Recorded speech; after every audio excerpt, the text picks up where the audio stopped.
संविधान को हाथ में लेके विपक्ष के लोग शोर मचा रहे हैं, विशेष राहुल गांधी। उनकी नानी ने जिस संग से संविधान का पूरे को कैद कर लिया था और तहस-नहस कर दिया था, उसकी रक्षा के लिए हमने चाहे प्राण चले जाएं, लेकिन मैंने वो जगह नहीं बताई, सामग्री कौन प्रिंट करा था वो भी नहीं बताई, कहाँ से लाई जाती है वो भी नहीं बताई। सब यातनाएं सहन करने के बाद भी मैंने पुलिस को कुछ नहीं बताया। उस समय मैं मेडिकल कॉलेज सवाई माधोपुर में राष्ट्रीय स्वयंसेवक संघ की शाखा चलाया करता था, और जैसे ही इमरजेंसी लगी तो आपातकाल विरोधी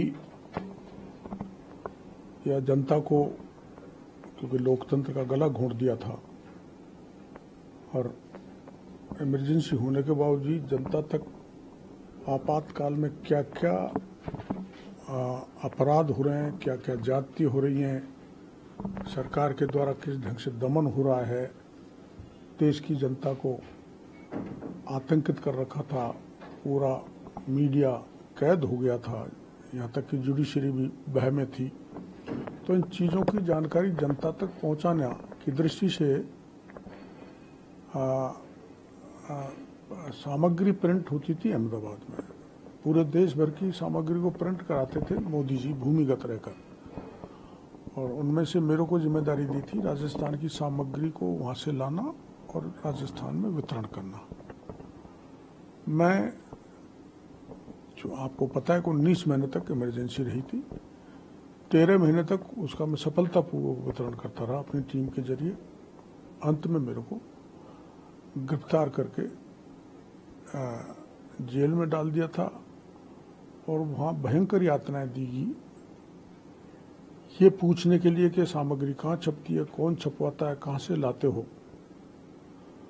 तो उन्होंने मानसिक और शारीरिक जो प्रताड़नाएं दी उनका विवरण नहीं किया जा सकता।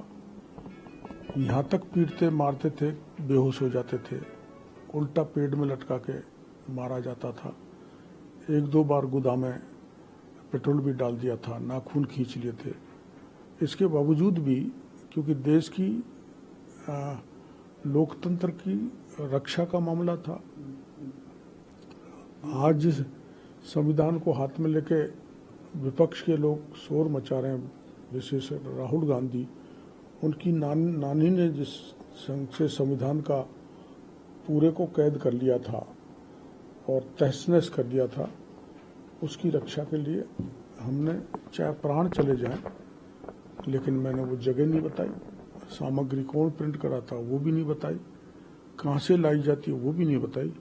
सब यातनाएं सहन करने के बाद भी मैंने पुलिस को कुछ नहीं बताया और मेरे को जेल के शिक्षों में डाले रखा। 3 महीने बाद जब इमरजेंसी हटी तब मैं मुक्त हुआ। आज कांग्रेस की यदि बात की जाए तो कांग्रेस के नेता संविधान की किताब लेकर लोकसभा में कल भी आए। क्या लगता है आपको, क्योंकि जब लोकतंत्र की बात की जाए तो ये जो अध्याय आप बता रहे हैं, आपातकाल लगा, इंदिरा गांधी, देखो, कांग्रेस और बाकी के प्रतिपक्ष के लोग जो संविधान बचाने के नाम पे नाटक करके देश की जनता को गुमराह कर रहे हैं। संविधान पे खतरा वाली बात कहाँ है? 10 साल के मोदी जी के राज में देश मजबूत हुआ है, संविधान मजबूत हुआ है, और सबका विकास, सबका विश्वास जैसे काम हुए हैं, सबका प्रयास, और जो देश ने विकास की दृष्टि से उन्नति की है, विश्व पटल पर जो धाक जमाई है, जो चीन ने कुछ गड़बड़ करने की उनको भी जवाब दिया, और पुलवामा में तो अंदर एयर स्ट्राइक जाके की और नैले पर धैले मार के जवाब दिया है। एक सशक्त मजबूत सरकार 10 साल तक दिए, लोकतंत्र पर किसी भी तरह की आंच नहीं आई, लेकिन देश की जनता को गुमराह करके लोकतंत्र खतरे में, संविधान को खत्म कर देंगे, आरक्षण खत्म कर देंगे, एक ऐसा माहौल बनाया गया। और वो लोग इसकी पैरवी कर रहे हैं जिन्होंने लोकतंत्र को 1975 से 1987 तक कैद करके रख दिया था। मीडिया कैद था, आम जन कैद थे, जुडिशरी कैद थी, सारे नेताओं को जेल में डाल दिया था। तो उनकी ये बात रखना, उनको किसी भी तरह से मैं उसको उचित नहीं मानता। वो खुद लोकतंत्र का गला घोंटने वाले आज संविधान की बात कर रहे हैं, ये दुर्भाग्यपूर्ण है। डॉक्टर साहब, आप चूंकि सांसद भी रहे हैं, वरिष्ठ नेता है बीजेपी की, राजस्थान से आप आते हैं। राजस्थान से ही जो ओम बिरला जी है, कोटा से सांसद, पिछली बार लोकसभा अध्यक्ष थे। एनडीए ने उनका जो नामांकन है उनका लोकसभा अध्यक्ष के लिए वो भरा है, लेकिन लोकसभा के इतिहास में पहली बार चुनाव की नौबत आ रही है। कांग्रेस ने भी प्रत्याशी, ये ठीक नहीं लगता। कल ही देश के प्रधानमंत्री बोले थे कि सरकार बहुमत से बनती है और सदन सहमति से चलता है। तो अब तक सहमति कांग्रेस का भी लंबा पूरा राज रहा और सहमति से लोकसभा का स्पीकर चुनता आया है।